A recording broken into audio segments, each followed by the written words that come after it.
తిరిగి BC news కి స్వాగతం. జగన్మోహన్ రెడ్డిని ముఖ్యమంత్రిగా మళ్లీ గెలిపించాలని మాలల సంక్షేమ సంఘం రాష్ట్ర అధ్యక్షులు గెత్తం విజయ్ కుమార్ పేర్కొన్నారు.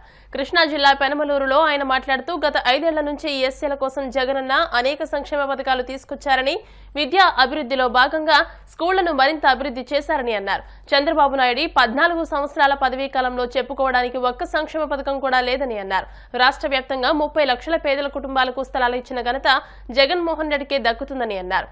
మాలల జేఏసీ తరపున జగనన్న ముఖ్యమంత్రిగా చేసుకోవడం కోసం కృషి చేస్తామని విజయ్ కుమార్ స్పష్టం చేశారు. 500 గడప దాటినటువంటి ప్రతి గ్రామంలో ఉండే ప్రతి ఎస్సీ గడప ఎస్సీ ఏరియాని ఒక దళిత వాడని ఒక పంచాయతీగా ఏర్పరుస్తామని చెప్పి హామీ ఇచ్చాం. 500 గడప దాటి దళిత వాడల మొత్తాన్ని ఒక్కొక్క పంచాయతీగా చేస్తామని చెప్పేసి మేనిఫెస్టోలో పెట్టాం. అంబేద్కర్ భావజాలాన్ని, అంబేద్కర్ సూచించినటువంటి ఒక సిద్ధాంతాలని జగన్మోహన్ రెడ్డి దాన్ని తూచే తప్పకుండా, అంబేద్కర్ భావజాలని సిద్ధాంతం తూచి తప్పకుండా ఆయన పాటించి దళితులకు అనేక రకాలుగా మేలు చేస్తూ ఉన్నాడు. ఒక జగన్మోహన్ రెడ్డి గారు మాత్రం ఎస్సీ ఎస్టీలకు డెవలప్ చేస్తున్నారు. ఆయన మాకు చాలా అండగా ఉన్నాడు, మా యొక్క అభివృద్ధిని కాంక్షిస్తూ ఉన్నాడు. ఆయన రకాల సంస్కరణలు చేశాడు కాబట్టి, ఒక సంఘ సంస్కృతిగా జగన్మోహన్ ఉన్నారు కాబట్టి మేమంతా కలిసి ఒక జేఏసీ చర్చించిన మీదట వచ్చే ఎన్నికల్లో వైఎస్ఆర్సీపీ పార్టీని వచ్చి 170 స్థానాలు పోటీసినటువంటి పార్టీని అన్ని స్థానాలు గెలిపించి అఖండ విజయం గెలిపించవలసిందిగా మేము రాష్ట్ర వ్యాప్తంగా ఉన్నటువంటి ఎస్సీ ఎస్టీని పిలుపునిస్తాం.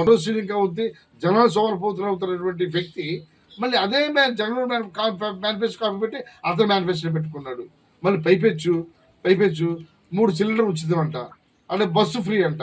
కర్ణాటకలో బస్సు ఫ్రీ, తెలంగాణలో పెట్టారు కాంగ్రెస్ వాళ్ళు. ఈ రెండింటిది కాపీ ఇక్కడ మళ్ళీ పెడుతున్నాడు బస్సు ఫ్రీ అంటే జనాల్ని నువ్వు ఏం చేయకుండా అదేవిధంగా 20 లక్షల ఉద్యోగాలు ఇస్తామన్నాడు. మళ్ళీ 20 లక్షల ఉద్యోగాలు నువ్వు ఎందుకు ఇవ్వలేకపోయా? ఈ 14 ఏళ్ళలో ఒకసారి లెక్కది ఎన్ని ఉద్యోగాలు ఇచ్చావు? జగన్మోహన్ రెడ్డి గారు గవర్నమెంట్ ఉద్యోగాలు దాదాపు 5-6 లక్షలు చేశాడు. ప్రైవేట్ ఉద్యోగాలు 10 లక్షల దాకా ఇచ్చాడు. దాదాపు 15 లక్షల ఉద్యోగాలు ప్రైవేట్లోనూ గవర్నమెంట్లో కల్పించాడు. మీరెన్ని ఇచ్చారు? మీరు కావాలంటే శ్వేతపత్రం విడుదల చేయండి చంద్రబాబు నాయుడు గారు. కాబట్టి మీరు ఇవన్నీ నిశ్చితంగా గమనించిన మీదట మేము అందరం కలిసి మా జేఏసీ జాయింట్ యాక్షన్ కమిటీ దళిత సంఘాలు రాష్ట్ర వ్యాప్తంగా అన్ని దళిత సంఘాలు కలిపి మేము జగన్మోహన్ రెడ్డి గారికి మేము మద్దతు తెలుపుతున్నాం. కాబట్టి మేము ఒకటే అప్పీల్ చేస్తున్నాం ఈ రాష్ట్ర ప్రజలకు, అట్లాగే పెనమలూరు కాన్స్టిట్యున్సీ ప్రజలకు, అలాగే మచ్చిపట్నం కాన్స్టిట్యున్సీ ప్రజలకు, మీరందరూ కూడా శ్రీ జోగి రమేష్ గారిని అట్లాగే శ్రీమతి చంద్రశేఖర్ గారిని అఖండ విజయం గెలిపించమని కోరుచు మీ అందరూ మరొకసారి ధన్యవాదాలు తెలుపుతూ సెలవు తీసుకుంటాం. ఈ ఎన్నికల్లో వైసీపీ ప్రభంజనం ఖాయమని ఉండి నియోజకవర్గ ఎమ్మెల్యే అభ్యర్థి పివిఎల్ నరసింహరాజు అన్నారు. పశ్చిమ గోదావరి జిల్లా పాలకోడేరు మండలం పెన్నాడ గ్రామంలో ఎమ్మెల్సీ కౌరు శ్రీనితో కలిసి ఎన్నికల ప్రచారం నిర్వహించారు.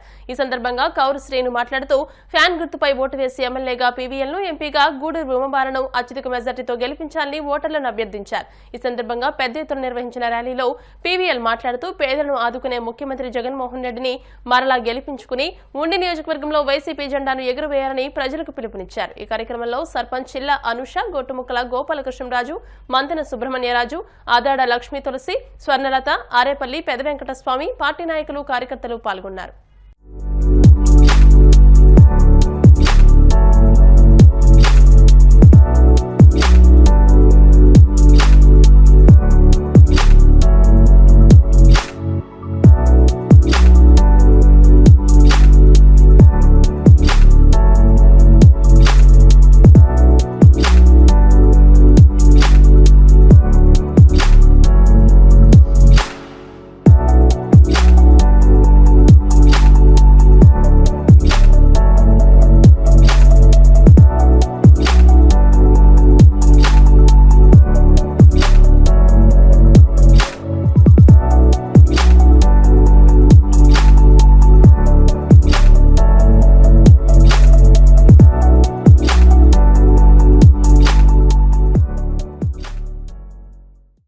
కార్యక్రమాన్ని ముందుకు నడిపించారు. ఏ ఈదికి వెళ్ళినా సరే అందరూ కూడా బయటకు వచ్చి మమ్మల్ని స్వాగతించి ఎంతో ఆనందంగా చిరునవ్వుతో మమ్మల్ని ఆశీర్వదిస్తున్నారు. ముఖ్యంగా మహిళలు ఎక్కడికి వెళ్ళినా సరే మరి బ్రహ్మరథం పడుతున్నారు. ఎంచేదంటే గత 5 సంవత్సరాలుగా జగన్ గారి పాలన చూశారు. పథకాలన్నీ కూడా మహిళలకి అకౌంట్ లోనే పడ్డాయి. వారి పిల్లలందరూ మంచి చదువులు చదువుకుంటున్నారు. ఇవన్నీ కూడా చూసి ఇలా మహిళలందరూ కూడా ఏకపక్షంగా జగన్మోహన్ రెడ్డి గారికి అండగా నిలబడ్డారు. మరి గత 5 సంవత్సరాలుగా కూడా నేను ఓడిపోయినా మరి ప్రజల్లోనే ఉంటే నిత్యం ఎక్కడ గ్రామంలో ఏ సమస్యలు ఉన్నా కూడా దాని మీద దృష్టి పెట్టి ఆ శక్తివంచన లేకుండా వారి సమస్యలన్నీ తీర్చడం కూడా జరిగింది. కాబట్టి ఇవాళ ప్రజల్లో కూడా నమ్మకం వచ్చింది. పీవీఎల్ గారు అయితే మనకు అందుబాటులో ఉంటారు, మనకి ఏ సమస్య ఉన్నా ఆయనకి చెప్తే తప్పనిసరిగా తీరుస్తాడనే నమ్మకం ప్రజల్లో వచ్చింది. కానీ ఇవాళ బయట నుంచి వచ్చే వ్యక్తులు మరి ఇక్కడ ఉంటే వారు ఇక్కడ ఉంటారో లేదో తెలీదు, ఫోన్ చేస్తే ఇస్తారో లేదో తెలీదు. మరి అలాంటి పరిస్థితి వస్తుందని చెప్పి ప్రజలు కూడా గ్రహించారు. పిలిస్తే పలుకుతారు, అందుబాటులో ఉంటారు, అలాంటి నాయకుడిని ఎన్నుకోవాలని ప్రజలు ఆల్రెడీ నిర్ణయించుకుని ఉన్నారు. ఇప్పటికే ప్రజలందరూ కూడా ఒక నిశ్చయానికి వచ్చారు. మళ్ళీ జగన్మోహన్ రెడ్డి రావాలి, ఆయన ఉంటేనే ఈ పథకాలన్నీ ఉంటాయి, ఇచ్చిన మాట నిలబెట్టుకుంటాడు నమ్మకం ఇలా ప్రజల్లో ఉంది. ప్రజలందరూ కూడా ఎవరైతే మాట కట్టుబడి ఉంటారో, పేదవాడి గురించి ఆలోచిస్తాడో అలాంటి నాయకుడు ముఖ్యమంత్రిగా ఉంటేనే రాష్ట్రం బాగుపడుతుంది, మనకు బాగుంటుందని చెప్పి అందరూ ఆలోచించుకున్నారు. కాబట్టి రేపు రాబోయేది 200% కూడా జగన్మోహన్ రెడ్డి గారే ముఖ్యమంత్రిగా వస్తారు. మళ్ళీ ఈ పథకాలన్నీ ఉంటాయి. తప్పనిసరిగా ఈసారి మీ అందరి సహకారంతో గుండెలో వైఎస్ఆర్ కాంగ్రెస్ జెండా ఎగురుతుందని చెప్పి సందర్భంగా తెలియజేస్తారు. 2015 నుంచి మరి 2024 వరకు 2019లో పోటీ చేసి ఇక్కడ ఓడిపోయినప్పుడు కూడా ఈ నియోజకవర్గంలో ఉన్నటువంటి ప్రజలందరికి కూడా అందుబాటులో ఉండి ఈ నియోజకవర్గంలో ఉన్నటువంటి ప్రతి గ్రామంలో ఆ సమస్యల్ని ఆయన సమస్యలుగా భావించి వాటిలన్నింటినీ కూడా ఏ విధంగా తీర్చిదిద్దారన్నది కూడా పీవీఎల్ నరసింహరాజు గారు ఏ విధంగా చేశారన్నది కూడా ఇక్కడ ఉన్నటువంటి ప్రజలందరూ కూడా చెప్తున్నారు. 13వ తేదీన జరగబోయే ఎన్నికల్లో తనను భారీ మెజార్టీతో గెలిపించారని నర్సాపురం కూటమి బీజేపీ ఎంపీ అభ్యర్థి భూపతిరాజు శ్రీనివాస వర్మ ఓటర్లను అభ్యర్థించారు.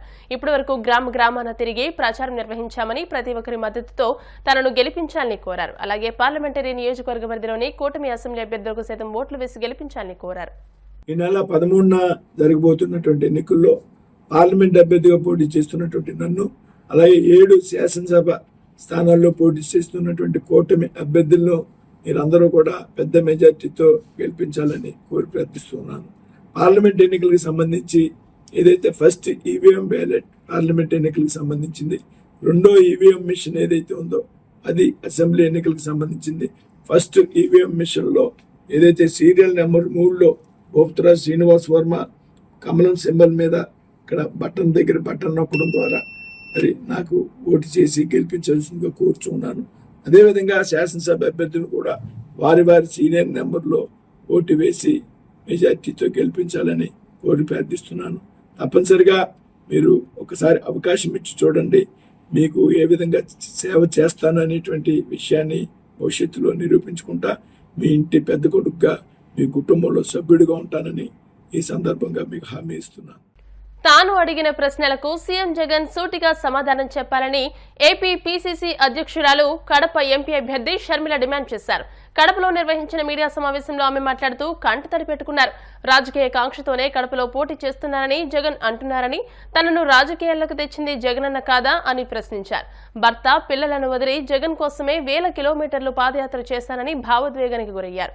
వైసీపీ కోసం పనిచేసిన చెల్లిని గౌరవించకపోగా మానసికంగా హింసిస్తారా అంటూ ఆవేదన వ్యక్తం చేశారు. నిన్న జగన్మోహన్ రెడ్డి గారు ఆ టీవీ ఛానల్తో మాట్లాడుతూ ఈరోజు రాజశేఖర రెడ్డి బిడ్డ ఆయన చెల్లెలు షర్మిలారెడ్డి గురించి చాలా ఒఫెన్సివ్ కమెంట్స్ చేశారు. వీటికి సమాధానం ఇవ్వాల్సిన బాధ్యత రాజశేఖర రెడ్డి బిడ్డగా నాకుంది.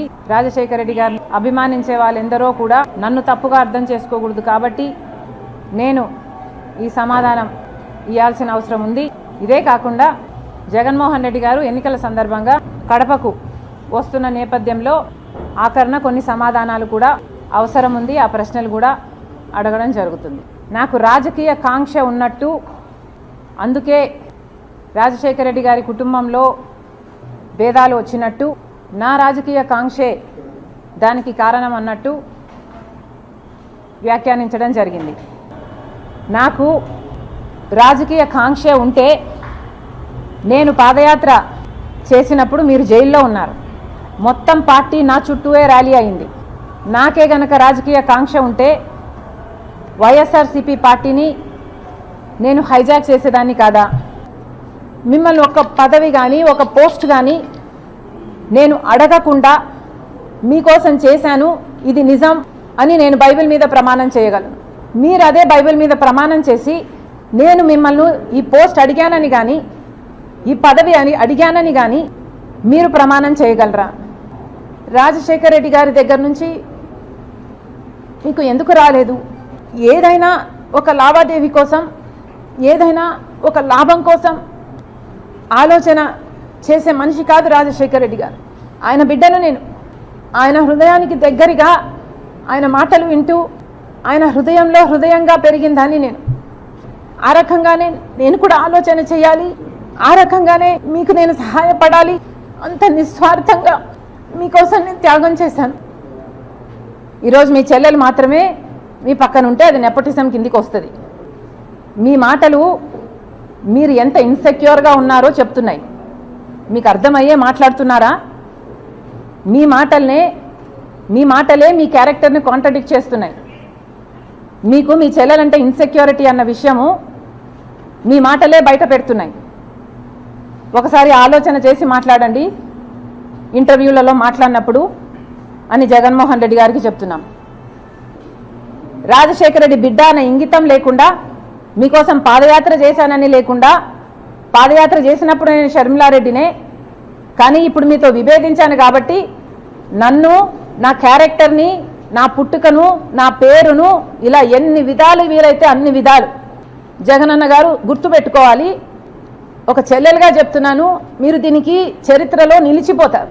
ఒక చెల్లెలను మీకోసం అంత త్యాగం చేసిన ఆ చెల్లెల్ని గౌరవించకపోగా మీ మూకల చేత మీ కుక్క బిస్కెట్లకు ఆశపడే ఎంతగా క్యారెక్టర్ అసాసినేషన్ చేశారు అన్నది మీ పేరు చరిత్రలో నిలిచిపోతారు. వార్తలు ముగించే ముందు ముఖ్యాంశాలు మరోసారి. చెల్లి షర్మిల తెలంగాణ సీఎం రేవంత్ పై సీఎం జగన్ విమర్శల దాడి, చంద్రబాబును గెలిపించేందుకు ప్రయత్నిస్తున్నారని ఆరోపణ.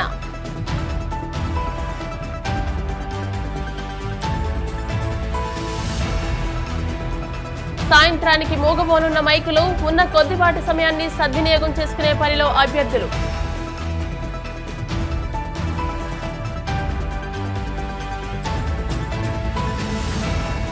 పిఠాపురంలో ఆకట్టుకున్న పవన్ కళ్యాణ్ రోడ్ షో, భారీగా హాజరైన జనసేన పార్టీ కార్యకర్తలు, నాయకులు.